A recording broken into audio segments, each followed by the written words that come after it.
Welcome to CarePod, a safe place to educate, inspire, and renew the caregiver. Listen in with our host, Dr. Kiplee Bell, as she interviews different experts along the caregiving journey.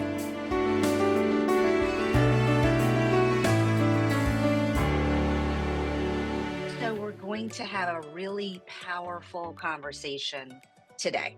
I am with a colleague, a friend, a woman that I respect in the marketplace, a woman who I consider a mentor, even Dr. Esther Lawrence of the Lawrence Collective. And the topic, we're going to talk about several topics, right? But I really felt it was important in my space, in this podcast, in celebration of Black History Month, particularly Black excellence, to entree into caring while Black. And what does that look like? What does that look like as a leader, as a professional, as a caregiver, as a leader in your own community, coming into spaces that do not look like your own and identifying your mark and stating your place or claiming your place in that space. So I'm really honored to have Dr. Esther Lawrence with me today. Welcome. Thank you so much for being with us here at the Care Pod and taking your time to spend with me today. Thank you so much, Dr. Bell. I'm excited to be here. Yes. So I begin every episode particularly asking my guests their why. And I think asking you your why is the same for me, right? How do we I think my largest question is to say caring while a Black woman, right? Or caring while Black, or being a leader and woman of color is not to say that I negate those that are not a person of color and the support of my space, but also to say, hey, I need you as an ally to recognize the importance of my presence in the room. That's kind of a long way, right? But I Absolutely. think that's the current climate and space we're in, where we have marked out these differences and focus on difference, and yet as a result created fear. Tell me your why in that, your journey, how you encourage others through the Lawrence Collective to say, hey, no, I'm here, I'm able, I'm worthy, I'm bringing value to this space.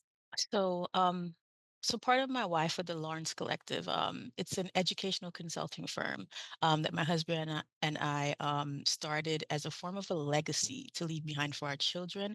But it's also at its core about community and advocacy for people of the Black diaspora.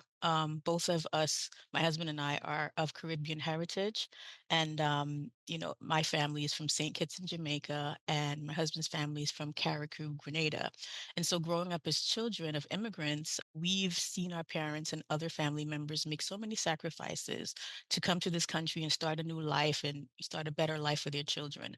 And, when I decided to go back to school for my doctorate in organizational leadership, I was very intentional about studying the experiences of Black immigrants in predominantly white institutions. And that kind of led me down a little bit of a rabbit hole to understand the experiences of just African Americans and Black diaspora in other countries as well. And as a result of the findings of my study, it basically showed me that our people experience overwhelm, marginalization, physical and mental health implications, such as diabetes, hair loss, Graves' disease, high blood pressure, all those things that, sound of stereotypical for Black people, but no one ever examines why we develop these things and the reasons behind the things that happen to us. And my husband and I decided to start the Lawrence Collective so that we can kind of cultivate safe spaces for communities of the Black diaspora to share their experiences and to strategize on effective solutions for coping. And so some of that is basically like early intervention. How can you get your health under the support of a doctor, a good doctor? whether it's mental health or physical health, you know? And I think that's the important part of the why. Why did we do it? Because it's a heritage type thing. We want to make sure that even though our parents suffered and had no way to share these experiences or just chose not to share these experiences, we want people to know that it's okay. It's not taboo to seek therapy and to unpack the things that are happening in your life or that have happened in the past. And so I think that's the biggest part of my why.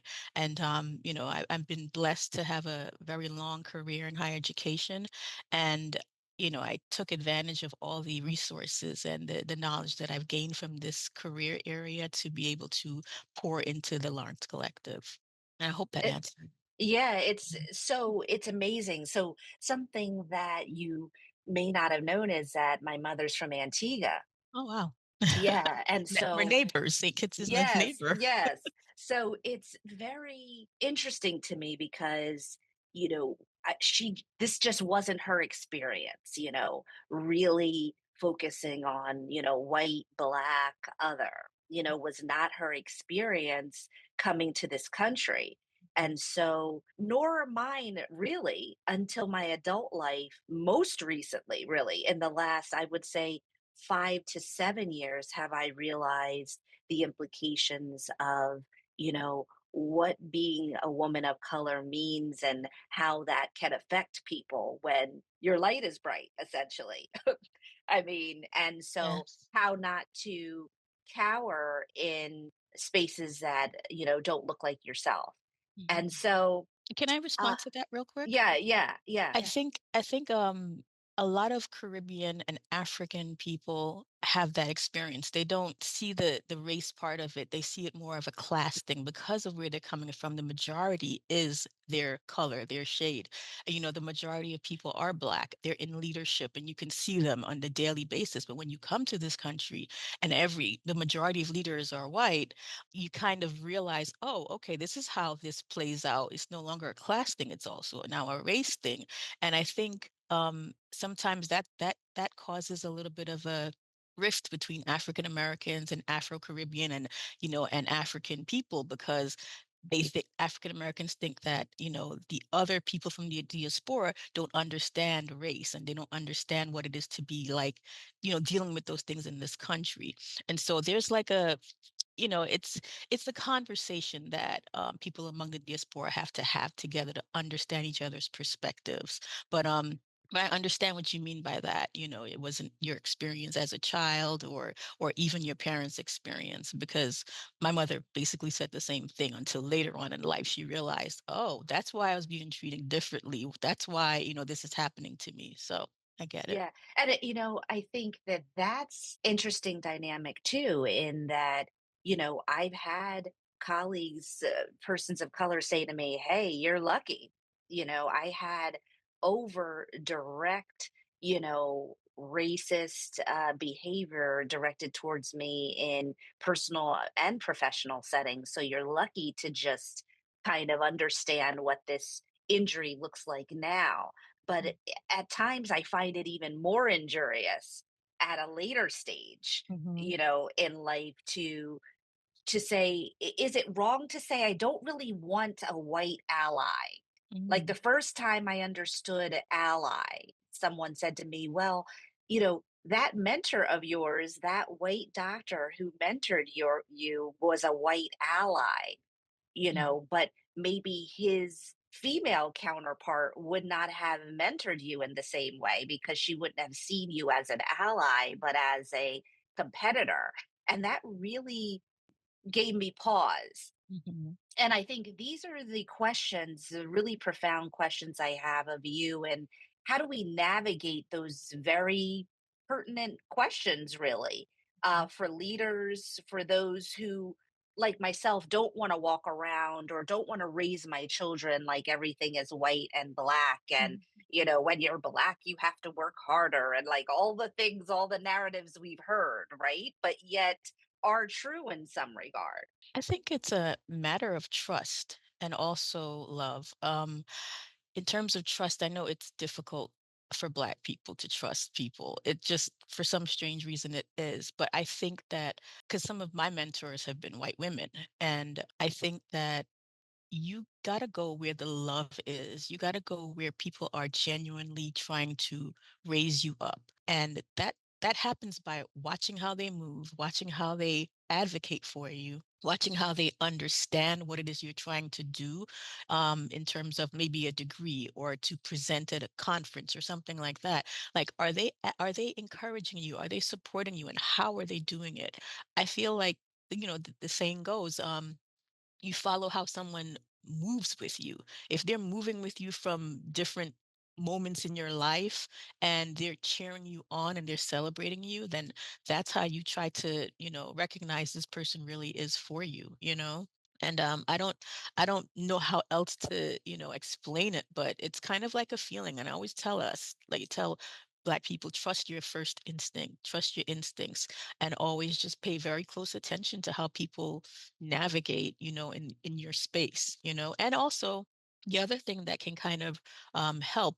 I'm very big on my faith and I pray. So I'll ask God to please Give expose you anything that discernment. is, yes, please expose anything that is contrary to your will over the purpose of my life. I am very clear about that. And he will show me. He will show me. So yeah. That is so, so important, so Yeah. important. And Mhm. and I think important for our children because there are times where, again, what are we saying at home? And that's to our white counterparts, our Latina, our Middle Eastern, whomever, to say, what are the conversations you're having? What are your descriptors? Mhm. How do you to empower people different than yourselves? And so to say, to begin with love is, and grounded always in faith, and God giving us that discernment for people is paramount. Yes. So what is the conduct like? What is the protocol that you offer for a client to the Lawrence Collective to say, hey, sis, I'm having these issues in the workplace. I need a safe space.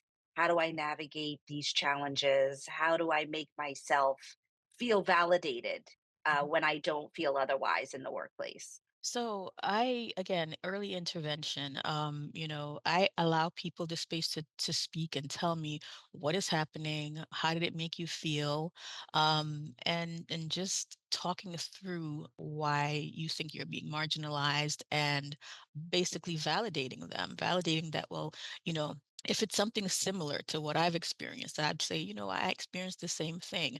But I think it's also encouraging them to seek things like therapy if they feel like they've been traumatized.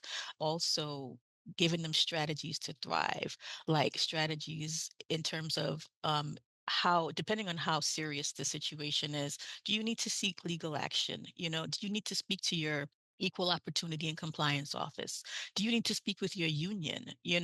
Because for me, the first point of concern is you and how you're functioning in this space and whether or not you're going to be able to do a good job in your environment. Can you give what you're not getting? So if you're in a workspace that's traumatizing you, how can you care for, if you're in higher education, how can you care for students? You know what I mean? If you're working in a nursing home, how can you, care for those patients if you yourself is being traumatized or struggling?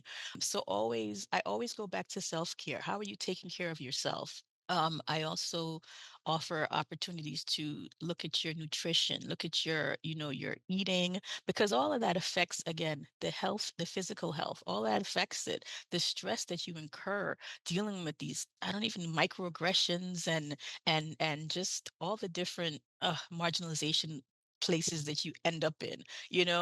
Who are you talking to? Do you have a community? Do you have friends you can talk to? Like, community is so important. Being able to talk to other people to validate your feelings and your experiences is so important. So I usually just give them the space to talk, and especially if they're starting to feel imposter syndrome, because when you're in these spaces and people are telling you things, you start to lose Get a your sense of complex. self. You Yeah. lose this, and so you kind of have to help them rebuild their confidence. I know for me, I have a picture of myself in my commencement regalia to remind me, yes, you are a doctor, you achieved this, no one can take this education away from you. Whatever achievements you have, put it up on a board so that you can remember, this is who I am. I don't care what they say about me, this is who I am. This is who God says I am, and I am chosen, I am loved, I'm valid, and I'm valuable in the workplace. I bring a perspective that a lot of these people cannot see. So, it's a lot of rebuilding, recultivating their sense of confidence. And this imposter syndrome is not gonna, it's not, you have to change your mindset. So you can't allow that to happen. You can't allow yourself to feel like, these people have won, so to speak. Yeah. This February, celebrate Black excellence, unity, and empowerment at the Impactful Black Collective.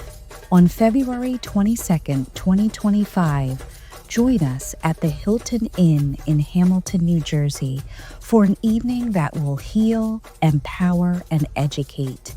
Network with trailblazers, showcase your business, and be inspired by powerful presentations designed to uplift our community. Vendors, don't miss out on your chance to shine. Limited spaces are available to connect your brand with passionate, like-minded individuals. Together, we celebrate history. Together, we build the future. Impactful Black Collective. Heal, empower, educate. Get your tickets now and secure your spot. Let's make an impact this February.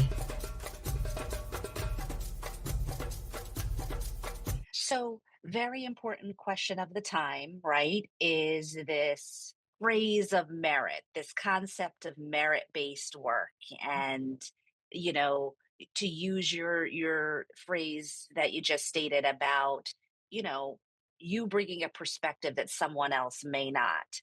So, in this concept of merit, right? You know, when I look at my own life and my own path, I haven't benefited at all from being a minority woman owned business. Mhm, I haven't benefited from any kind of affirmative action policy.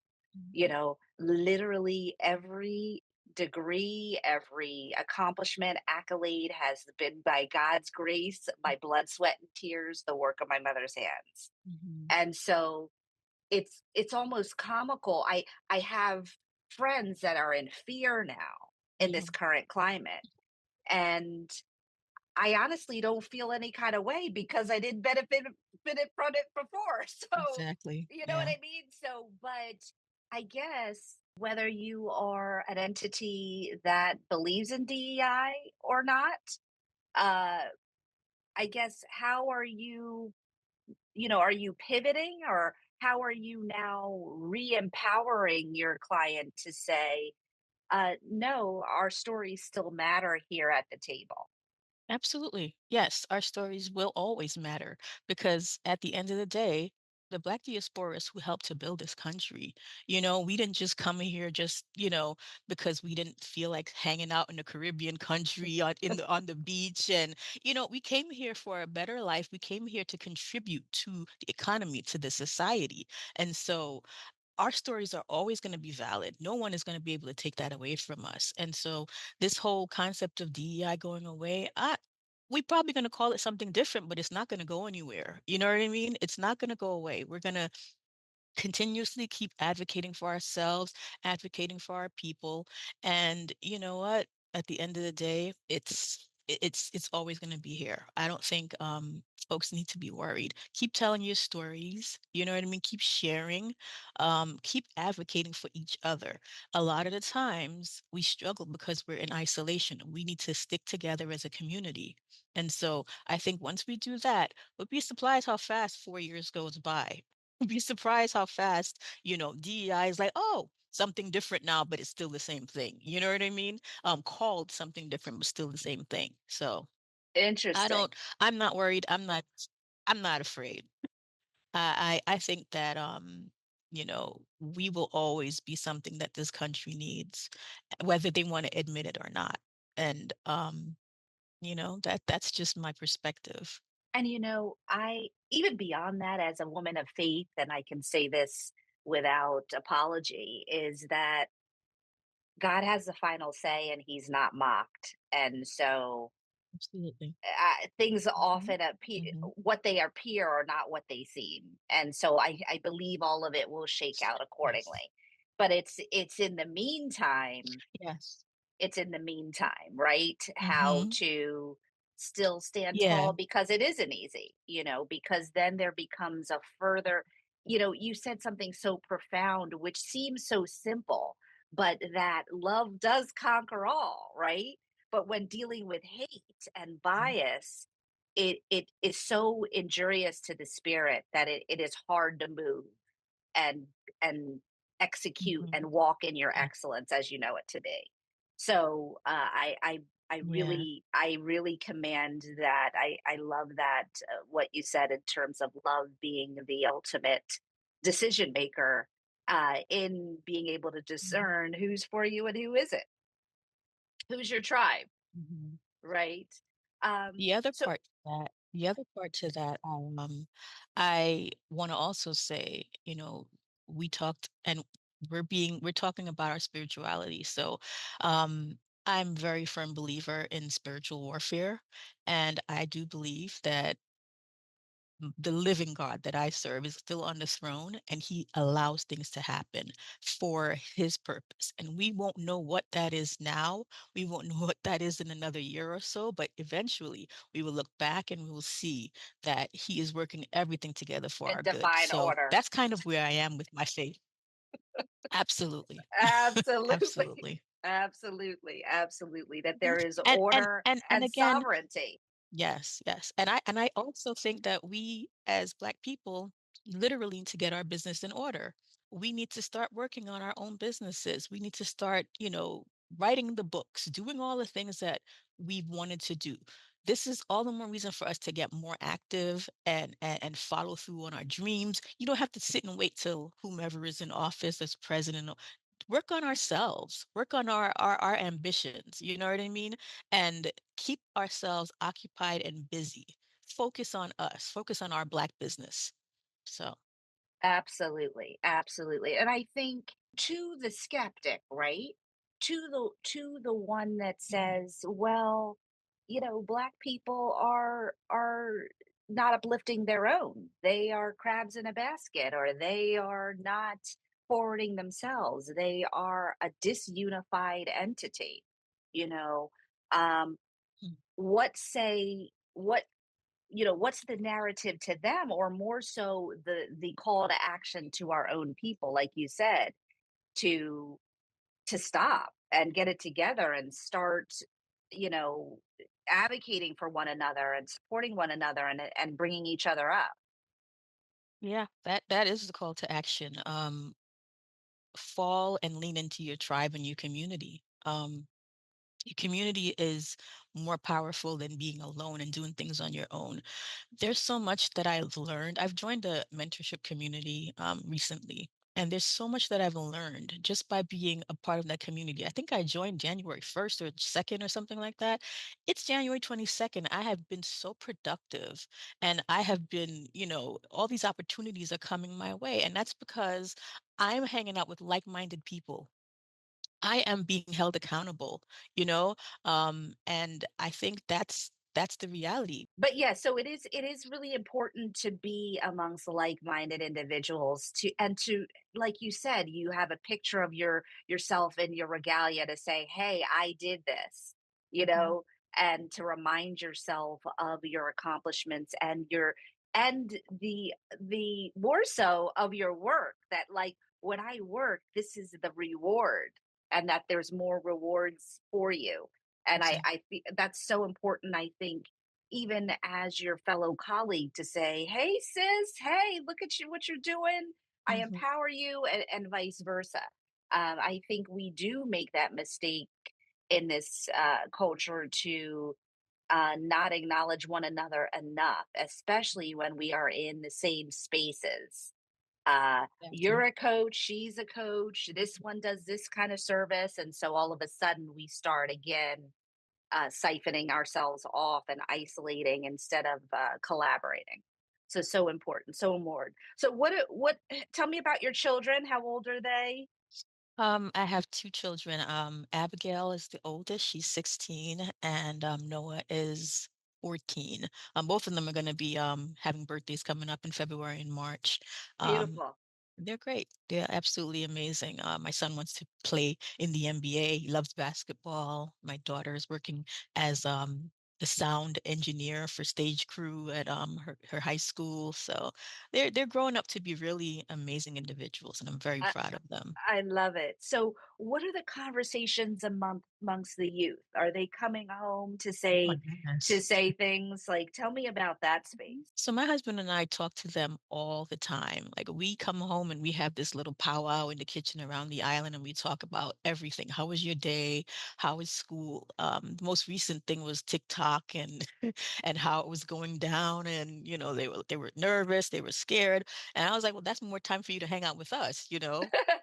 But and they Uh, do hang out with us regardless of TikTok. We hang out all the time. We play video well, they play video games and we watch movies together. And we travel all the time. And but what they're talking about really right now are the new executive orders that came out yesterday and we just talk about how we're going to maneuver around the things that are happening, in terms of politics in our society.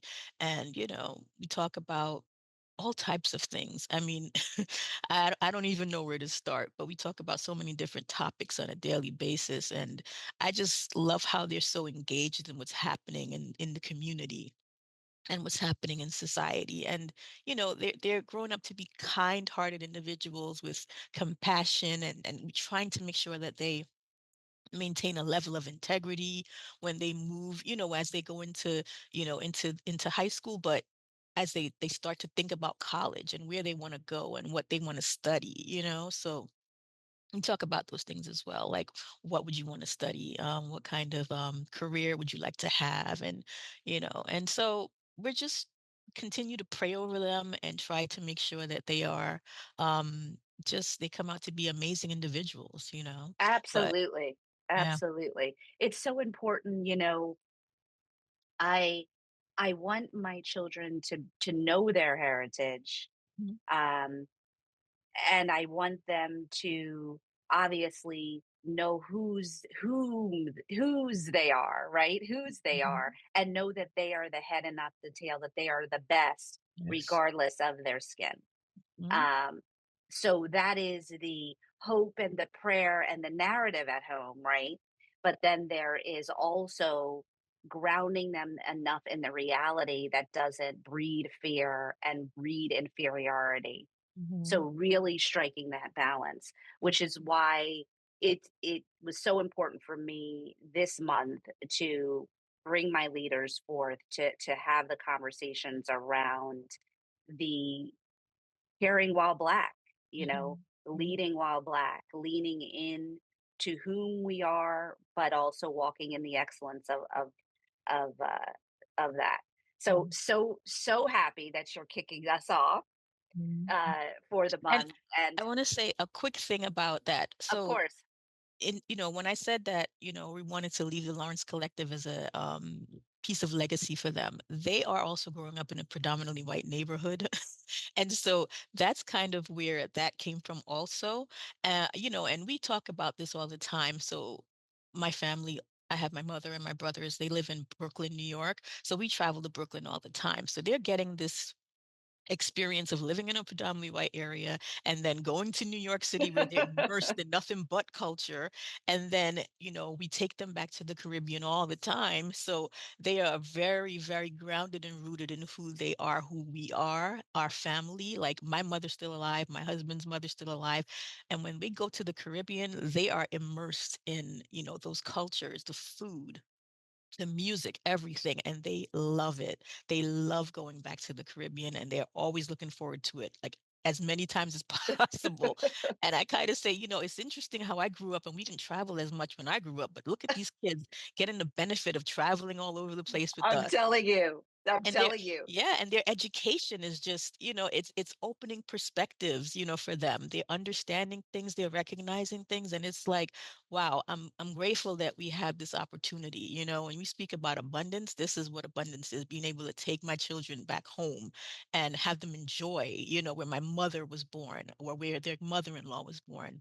Well, their Absolutely. grandmother, sorry, was born. It's amazing. Absolutely. Amazing. Yes. Yeah. And that they don't have to wait till they're 50. By that time, Exactly. when they're in their 20s, they've seen the world and they Yes, can yes. speak to Mhm, different cultures and ways of life and be mhm, truly educated about that, mhm. And having been and seen. yes, and appreciate people from other cultures and, and look at them in different ways and understand and ask questions. I love that. I love that for Yes, them. yes, especially because the Caribbean is oftentimes a pass through as well.